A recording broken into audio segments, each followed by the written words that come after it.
You may recognize this gentleman. This is Yemi, and we are at the home of everything Frederick. First time you've been here? Yes, first time I've been here.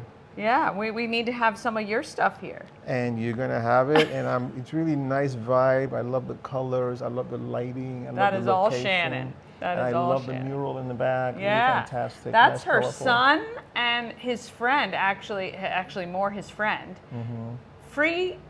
Free did that. Like he had the idea, he taped it off, he paid. How amazing is that? That is fantastic. And then they had the idea, oh, let's do the drip down. I just thought it was brilliant. Really nice. I'm not that creative, but you, sir, are. Thank So you. we've talked to you before. You're involved in many projects here, but I really wanted to focus on you, Yemi, the artist, and kind of give people how you got to Frederick and what art means to you. For me, art is like oxygen and water, because it's something that I do that gives me hope for the future, that feeds my artistic need to create. You know how interesting, I mean, not to be blasphemous or anything, but you know, a creator created this universe, right? And on a very small grain of sand level, I can visualize that creator, the joy that that creator gets from creating things. So those of us that create art, or that create a plane, or that create a car, I can imagine how those people feel. I know how I feel as an artist. Yeah. Because to me, creating art, I would literally do it for free if I could figure out a way to eat and pay my bills. Right. It's Yeah, that I good. gotta do It's that. so good. It's so much fun. Yeah, and that is, I think, most true creators feel the same way. It is what you receive by giving this of yourself, right? Yes, Because it is yes. an extension of you. Everything is. you create is a It is. piece of you that you give, and when It you is. get the feedback that impacts somebody else, Yes. then that is Yes. joy for you. Yes. It really is so true. When people say, when people react, when people comment, when people, buy, your work that you did from a place of just pure joy. Yeah. And when somebody says, you know what, I really like this piece of art that you created for me, and you can see the joy in their face. Yeah. And so it's like a cycle of joy. Like the joy that comes from you goes to them and then comes back to you, and it's just like this nice cycle, Yeah. positive cycle. Yeah, it's a great place to be. It's wonderful. Have you ever spent time as the starving artist? Have you ever had those moments? I've been very, very fortunate that I've only had a couple of those kinds of moments. Yeah. And I'll tell you the story. I started working as an artist in 1984 in Manhattan, New York, okay? And in 1984, I was so blessed, literally. And frankly, I don't think I was that good when I was younger, okay? I was okay, but I wasn't great, And that year was like gangbusters year. My first year out as an illustrator. I mean, I was, really bringing in a lot of work, really high profile work. But then but what happened was this, I was so busy in 1984 that I was working almost like 18 hours a day, 6-7 days a week. Yeah. And I didn't know as a young artist that you can't work at that pace without letting a little bit of the pressure out of the pressure valve of the pressure cooker, right?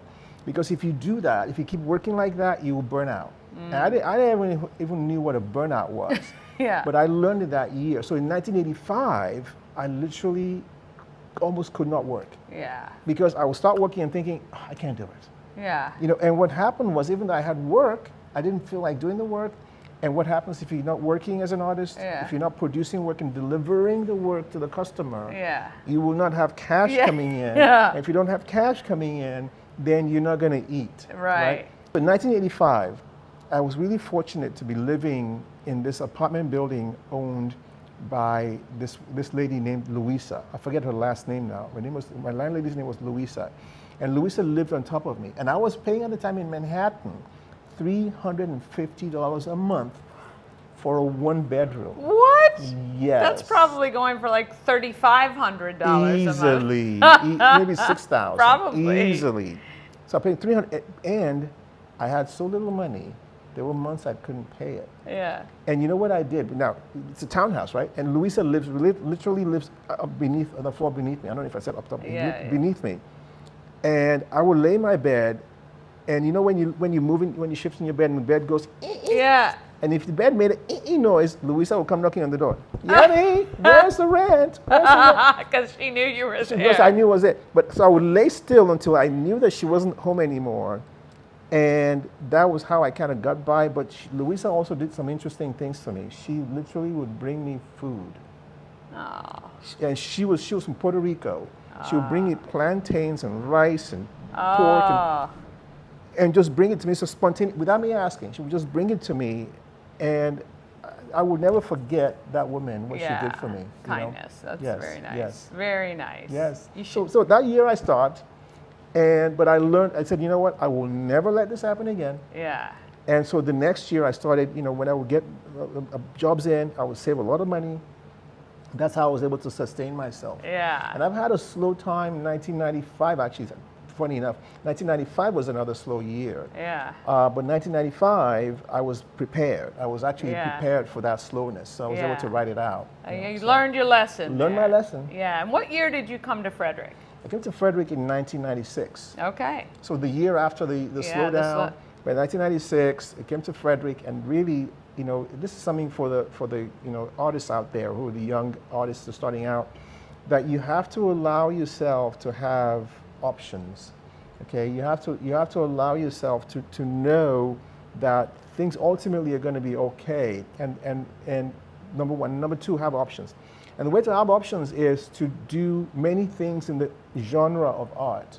Okay, don't just do, if you're doing T-shirts, don't just do T-shirts. Do also some mugs. Do also some pants or whatever. Art is something, because we do it so joyfully. We literally would do it for free.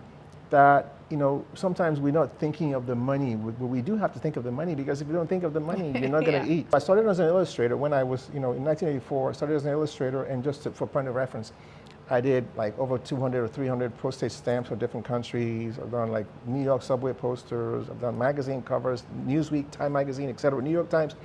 So I've done all that. But in 1995, because of the slowdown that I had in my business in 1995, I decided to start licensing my work. And licensing means that you take a company like a big company that does T-shirts or mugs or posters or whatever, and you do a design. Let's say you do a design of your beautiful face, and I say, hey, I think Dani's beautiful face will sell on a poster. So I license that to a big company, and then they sell that poster worldwide, and then you get a few dollars from that. Gotcha. So you get like a percent, maybe 2, 3, 5% of the sales. Right. And it amounts to, because it's being sold hundreds of thousands of times, being sold millions of times, you're getting some nice checks in. But the beauty of that is you do the work one time, and you keep making money from that. The residuals. Yes. That's really the key. And again, that came from the fact that I starved. Right. Okay? In 85, and I got slow in 95. And so you always have to think outside the box. There's nothing like being hungry or being afraid of like being chased or whatever to really open the keys, your mind, your creative mind. Because when you're thinking of, hey, I'm going to be hungry if I don't do something in the future, then it really, really makes you snap to and say, okay, fine, I got to now figure out a way to do this and make money so I can eat. When your back's against the wall,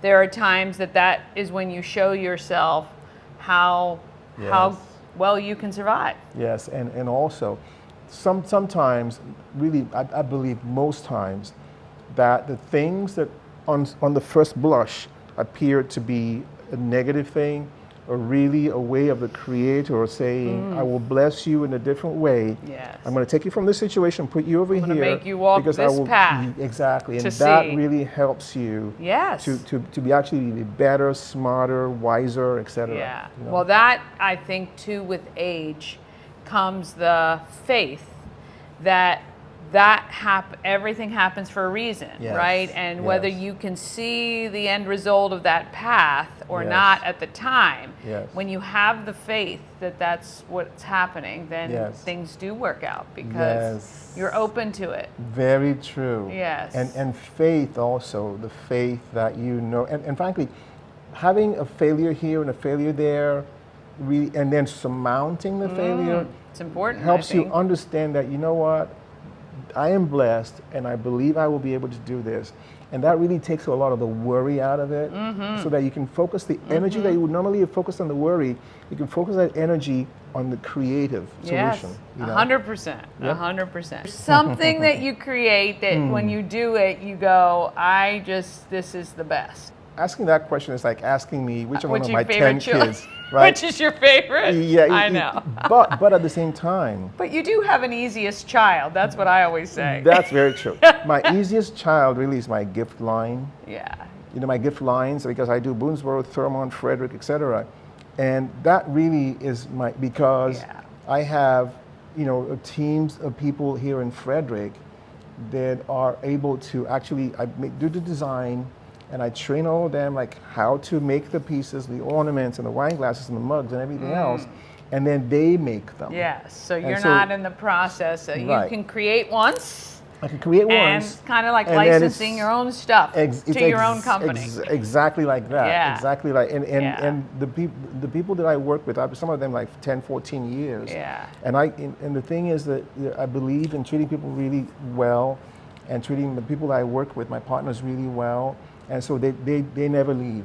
you Yeah. know, And so That's lovely. So this way you form a bond, and you Yeah. know each other very well. I can look at Kathy's face and I know how she feels. She can look at my face and know how I feel. Yeah. And really, I get the most joy out of that, Yeah. because we sell tens of thousands of items, right? Yeah. And and each item literally is like a little child of mine Yeah. that goes to your house or to your Yeah. house, and the joy that I get, and frankly, you know how you send your kids to college and you don't know what they're doing in college, Yeah. but you pray that they're okay. Yeah. So like that, I send all these Oh, kids out, yeah. and they're all in everybody's homes, and I love only it. get like sometimes I get people say to me just out of the blue, "Hey, Yemi, I have you." People I don't even know. Yeah. I have your ornaments. I have really an love ornament, them. yeah. It's like it makes me feel so good that my boys are doing really well at your house. Yes, they are. Where right now is the easiest place for people to order your stuff? If they go to yemiart.com, And a yes. company comes to you and says, "Hey, Yes. we'd love to gift our